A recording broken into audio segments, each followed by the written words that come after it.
Welcome aboard, new team members. Today we're excited to dive into qualitative and quantitative research methods and how they apply within our organization. This training will help you gain essential knowledge that you need to conduct effective research as part of our team. What are qualitative and quantitative research, and how are they different? Qualitative research is all about exploring and understanding the complexities of human experiences through non-numerical data. It really digs into the why and the how of our behaviors, our opinions, and our feelings. In contrast, the quantitative research focuses on gathering and analyzing that numerical data, so it tests the hypothesis, it spots patterns, and it draws general conclusions.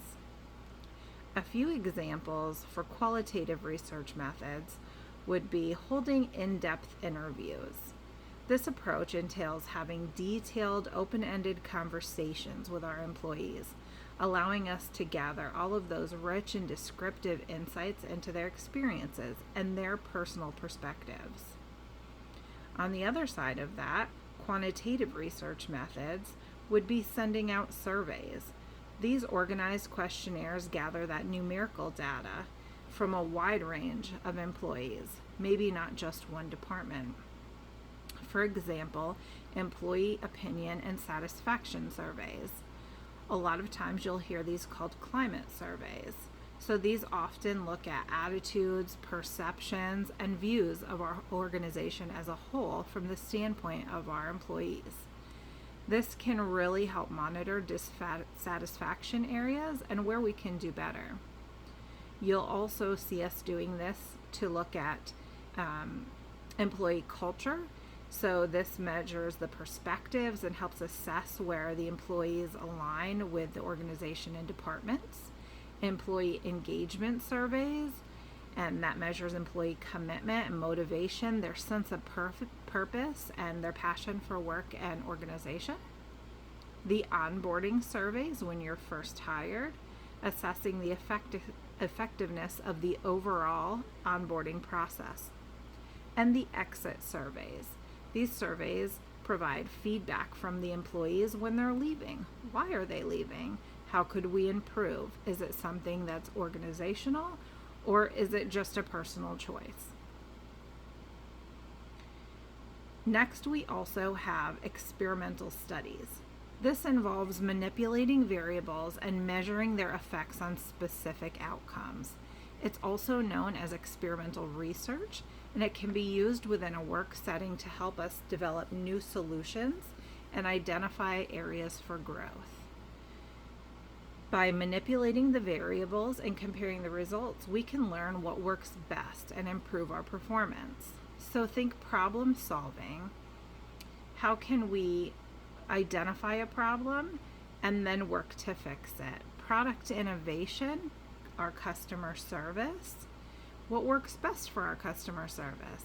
Leadership development, technology adaptation, and culture transformation.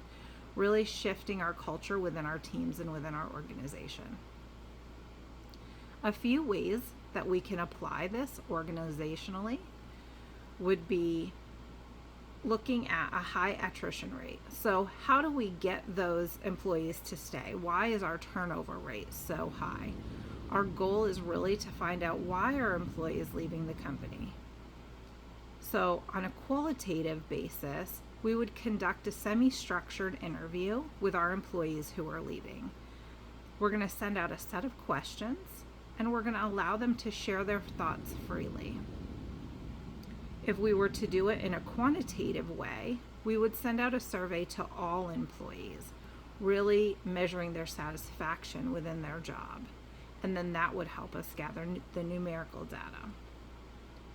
Our sampling method when looking at these two areas in the qualitative aspect would be choosing specific employees, those who are leaving, to talk to them about their experiences. Think again, exit surveys. This is called purposive sampling because we're just targeting that particular group on those exit interviews. Why are you leaving? What can we do better?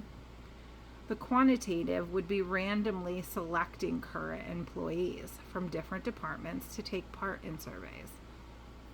This would be ensuring that we're getting a fair representation from the whole company and not just picking and choosing, but taking that very randomly. For quantitative, through a statistical method, we would use very descriptive statistics to summarize the survey results, such as the average satisfaction scores.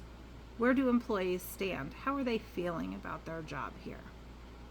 We would also look for correlations to see, are there any patterns between the employee satisfaction and their desire to leave? Is something happening? Is there a lack of bonuses or benefits or raises? Is that what is driving our employees to leave? Our expected results would be for qualitative, we're hoping to gain deep insights into the specific reason employees are choosing to leave.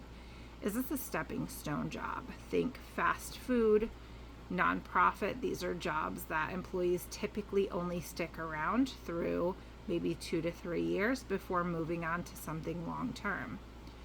Quantitative, we're looking really to identify those key factors that affect employee satisfaction. So is this a long-term job with high turnover? What are we missing? Is this more of an internal issue, management issue, job satisfaction rate? Is it something that we really have to adjust? The training outcome improvement, our goals would be we want to evaluate how effective this new training program is and ways to make it better. For research and design, qualitatively, we then want to hold focus groups with trainees and discuss their experiences and gather that feedback. And then quantitative will conduct assessments before and after the training to measure any improvement in those skills and knowledge. Hey, these are the changes we made. Does it seem to make a difference in how your work improvement is going? Does this make you want to stick around a little bit longer? Sampling method for qualitative, we would use the stratified random sampling and ensure that we're really including trainees from various departments. That way we're getting a whole range of perspective. For quantitative, all trainees would take part in the assessments to provide an overall view of the training's effectiveness. And statistically, from that quantitative aspect, we could pair t-test, which are one of the most popular statistical methods for checking if the mean difference between the two groups is statistically significant, to compare the scores from before and after the training to see if there's significant improvement. And the analysis of variance, together they'll help us analyze if there are differences and improvements among those different departments. So did the training work? Did it just work for one department? Did it work for all departments? The expected results for qualitative, if we're looking forward to detailed feedback on that training content, the delivery, what they found most beneficial. And quantitative, we're looking to see measurable improvements in their knowledge and skills, as well as a clear identification of areas that they want further enhancement. Was some of this training getting them really excited about what's next? What else can we improve on? The key takeaways from all of this are qualitative research really allows us to dive into the complexities of various issues within our company, while quantitative research gives us valuable numerical data that we can analyze statistically. Each method has its own strengths, and when they are combined, they can offer a more complete understanding of our situation. Qualitative methods are fantastic for kind of tackling those new topics, uncovering detailed insights, while the quantitative shine best when we're checking for hypotheses and spotting trends. The method that we decide to choose moving forward will really depend on the questions that we're needing within our organization. Often we will use a mixed approach. And just a friendly reminder that effective research plays a vital role in helping us make informed decisions and continually improving our organization. So, coming to grips with both types of qualitative and quantitative methods will help provide valuable insights that will drive our company's success. Thank you.